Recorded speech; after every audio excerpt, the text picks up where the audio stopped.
motivated to stick them with a safety. After the safety, remember, they also need to give up the football, and here's the free kick. Pulled in at the 24.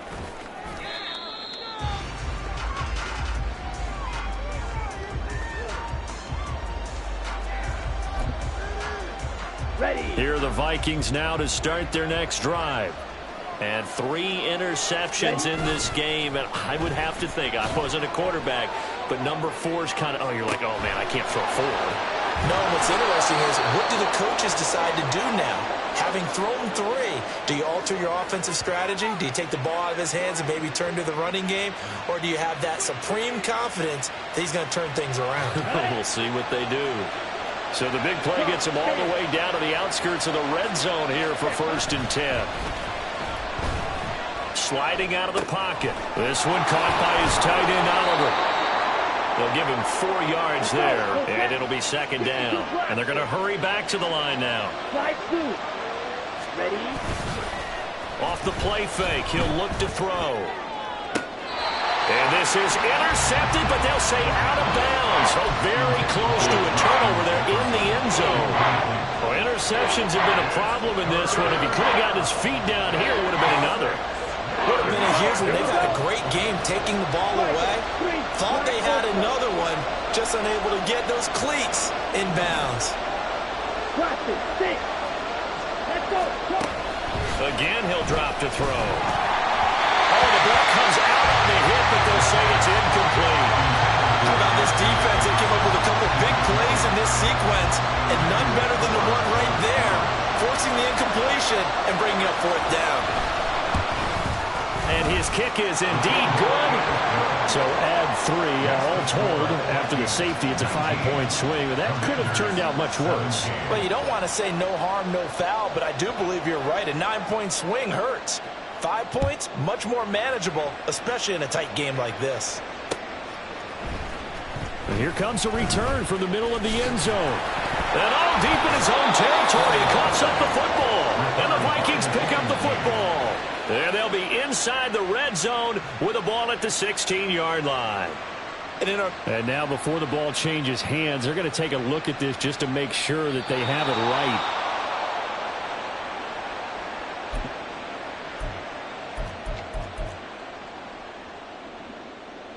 So that one overturned. They say the knee was down, and that will not be ruled a fumble. They'll start this drive out on the ground. And not a whole lot of room to operate there on the 1st down run. He gets maybe 3. Well, that's just a pile of bodies there, and that's when you kind of find out who's a tough guy, right? Who can stand up and make a play. It was only a 3-yard run, but for both sides, they had to walk away from that feeling like, okay, I can stand up when the going gets tough in here. And he goes out of bounds just shy of the 45. 111 yards for him on the ground now, as he has been terrific here this afternoon. Boy, where would these guys be without his performance on the ground? That puts him over 100 yards now for the afternoon, and I tell you, he seems to be getting stronger as the day goes along. And they're not going to get to the line to run another play, so we will switch ends as the 3rd quarter has come to a close. You are watching the NFL on EA Sports.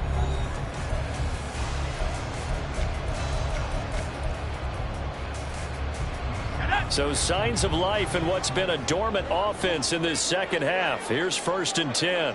Dotson in motion right. He's going to get it on the jet sweep. And he's going to get this down to the 35-yard line. That's back-to-back plays of over 20 yards. An excellent run there coming from out wide. And we used to consider these jet sweeps to be gadget plays or something a little bit unusual, right? But now most teams have some version of this play in their playbook. And I think it's a lot because of the receivers that are being developed nowadays. These guys look like running backs even though they're playing out on the perimeter.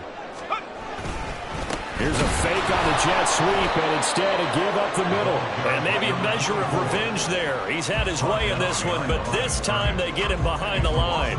Officially, it's a 1-yard loss. That's going to bring up 2nd and 11. From the gun, they'll try to run it.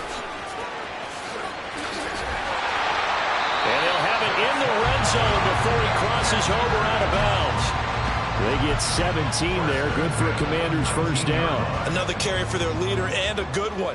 It's crunch time. They'll need him to continue to be productive in both the run and passing game in order for them to try and snatch a victory.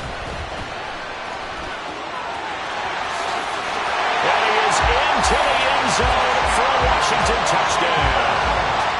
A great effort there. With 2 touchdowns on the season, both in this game. And the Commanders put together a fourth-quarter drive to take the lead. Point after, right down the middle. And the lead is up to 5.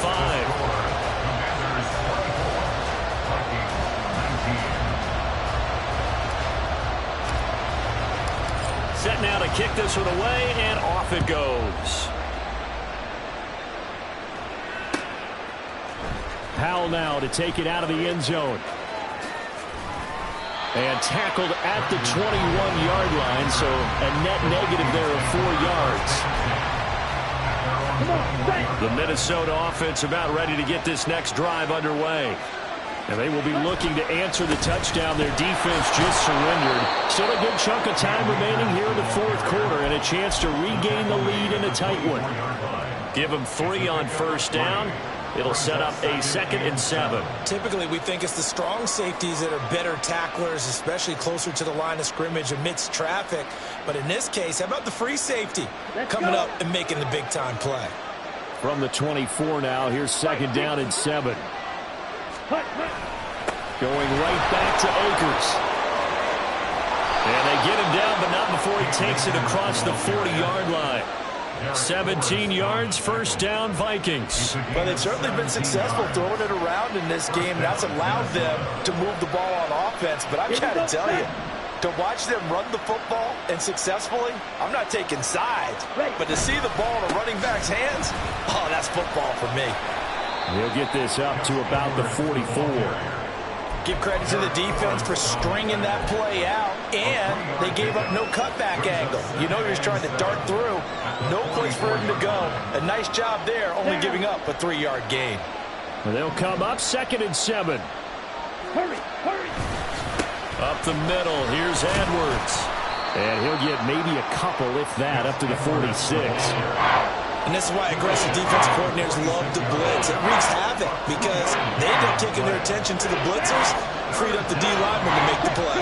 One of the bigger plays in the game thus far, and the crowd getting into it as we come up on a big 3rd down. And they'll bring him down 1 yard shy after a pickup of 4. This late in the game, Charles, I think you maybe seriously have to think about going for it. Especially where they are in terms of field position, because this is almost like no man's land.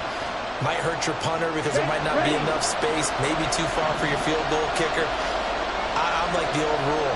Possession is 9/10 of the law.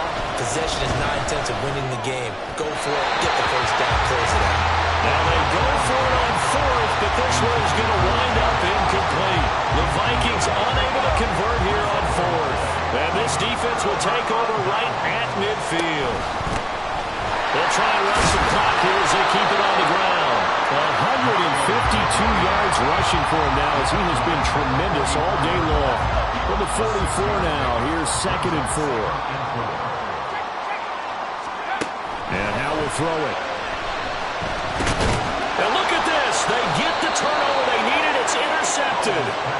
And the Vikings are right back in this football game. They'll come up 1st and 10 here. They'll toss this right side to Cam Akers. And they went the wrong way there. Losing yardage back at the 43-yard line.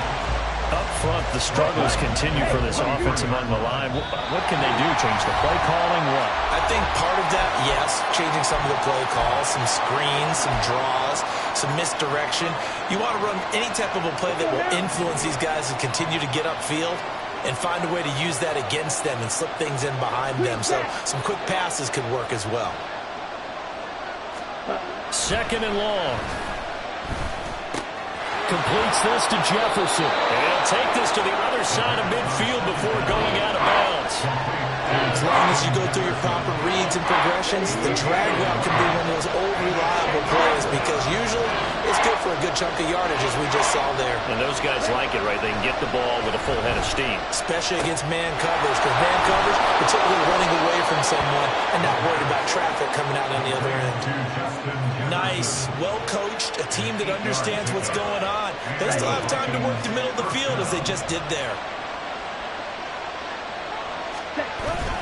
They'll run on first down with Akers. They're making steady progress, but I see you face you're worried about that clock. I'm worried about the clock, and at some point you have to have a splash play in there as well. He'll look to throw. There's a short one taken in by Otten. Sometimes it's hard to figure, but you can live with incompletions in this situation. You can't live with these short gains that take time off the clock. You know who loves it? This defense. Big play looming here. This is 3rd and 7 with a crowd on their feet. A give up the middle to Akers.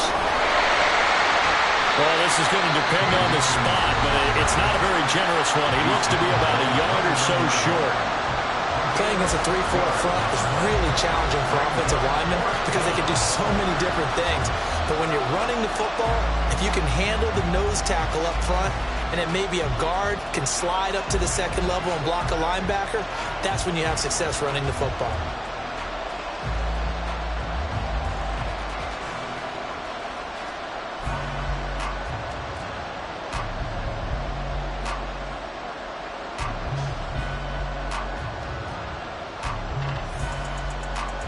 No choice but to go. Here's 4th down now.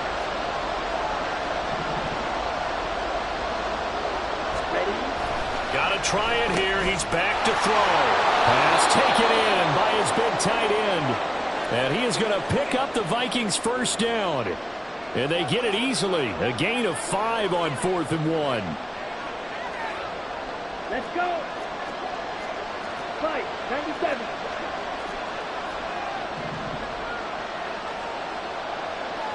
Black shot. Back to throw. Throw left side, hauled in by Otten. It drives some people crazy to see those short throws underneath. They've got to find a way to gash the defense downfield. Quick hitter here, it's complete. And he takes it inside the 10 to the 8 before he's out of bounds. That's what they need right now. Get the first down, get out of bounds, stop the clock. Just playing smart football, understanding the situation, making the plays necessary, and making sure that clock stops at every opportunity. And he's got his man in stride, complete. And he takes this down to about the 2 before going out of bounds. It didn't check off every box, but the most important one. Got the clock stopped, getting out of bounds. They may be a little short of the first down, but I thought that was the key.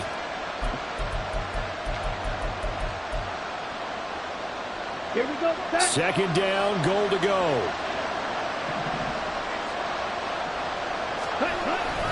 Akers is not going anywhere. He'll be hit and dropped for no gain at the 2-yard line. And whistles, and they take their final timeout with 7 seconds left. This crowd doing all they can. Here's 3rd and goal. They'll look to throw. And this is caught. For the moment, it's a touchdown, but multiple flags down, so let's sort this out.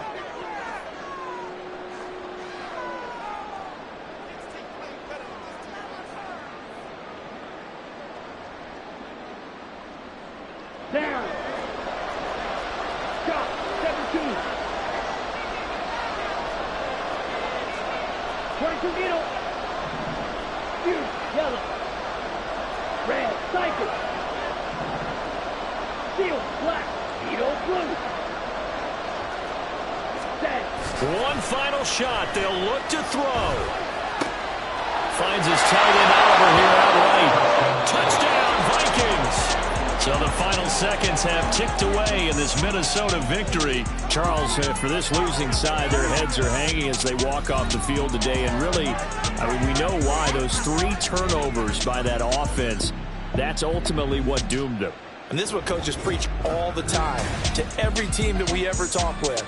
Taking care of the ball on offense, trying to take it away on defense. And let's face it, when you give it away 3 times in one game, you make it very difficult for your team to get the W.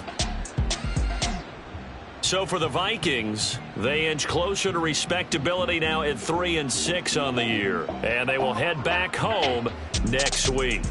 Meanwhile, for the Commanders, it'll be loss number 6 on the season for them. And they'll try to get back on the beam next week as they'll head to Cleveland to take on the Browns. So for Charles Davis and our entire crew, I'm Brandon Gaudin. Next game, guess what? Charles and I will be here again. It's the NFL on EA Sports.